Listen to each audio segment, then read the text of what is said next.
ici, c'était de vous montrer à quel point cet audit peut être utilisé à différents stades clés de la vie d'une entreprise, que ce soit la création, que ce soit au cours de l'évaluation de l'impact de ses projets de développement, ou bien lors d'un rachat, d'une transmission, pour à la fois valoriser l'engagement de l'entreprise, rassurer sur sa solidité, sa viabilité, et pouvoir se distinguer sur le marché.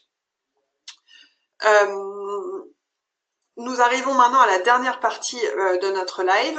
On voulait vraiment aussi parler de comment on se met en marche et à quel point cet audit peut être vraiment une manière d'avancer vers cette démarche, puisque sur la base de l'ensemble des discussions qu'on a pu avoir, je pense qu'Alexandra, c'est la même chose pour toi avec des dirigeants, c'est toujours cette partie-là qui pêche.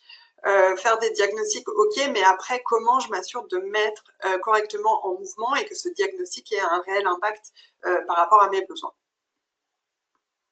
Oui, exactement. Et c'est parce qu'en fait, l'audit n'est pas une fin en soi. Alors souvent, quand une entreprise fait un diagnostic ou un audit, voilà, ils se disent: «Voilà, on a fait le travail», alors qu'en fait, non, c'est que vraiment la première pierre, le premier élément, c'est une photo à un instant T qui permet de mesurer les risques, d'identifier les leviers de performance.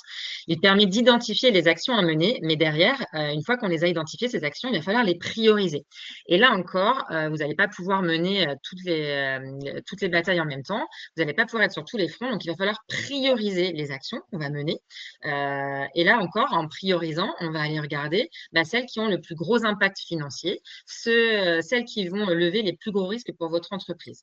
Une fois qu'on a priorisé, il faut s'assurer de formaliser toute cette démarche et surtout le partager dans l'ensemble de l'entreprise, ce plan d'action.